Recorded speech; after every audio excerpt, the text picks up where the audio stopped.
Всем привет, меня зовут Хазова Юлия, я отвечаю за развитие направления грузовой доставки в Казахстане и странах Центральной Азии. Моя работа строит систему, в которой бизнес, технологии и логистика работают как единый механизм. Это включает и продуктовые решения, и работу с партнерской сетью, операционные процессы и развитие спроса от частных клиентов до малого бизнеса, а также крупных компаний. Мы упрощаем процесс от заказа и расчета стоимости до сдачи груза на маркетплейс или вывоза из офиса. Сейчас мы активно развиваем сервис доставки до сортировочных центров и пунктов выдачи для селлеров и малого бизнеса. Это экономит время, снижает операционные затраты, снижает необходимость держать собственную логистику. Для конечного пользователя это означает одно – доставку вовремя и без лишних вопросов. Я родом из Восточного Казахстана, из города Усть-Каменогорск. Там же я получила первое образование – финансы в Восточно-Казахстанском государственном техническом университете. И позже я получила второе высшее образование по психологии, прошла сертификацию в Московском гештальт-институте. Профессионально я развивалась в корпоративном страховании,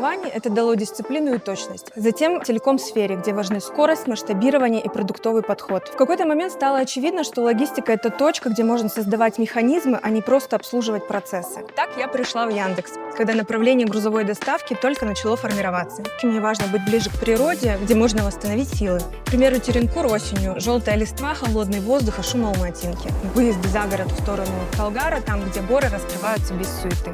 Это места, где можно набрать силу и немножечко заземлиться. Мне близки спокойные телесные практики, йога, растяжка, мягкое движение, которое возвращает меня к опоре и помогает выдерживать нагрузку без внутреннего шума. К примеру, отдельным интересом для меня сейчас является парфюмерия как язык восприятия. Яндекс Казахстан – это дом, ритм, рост.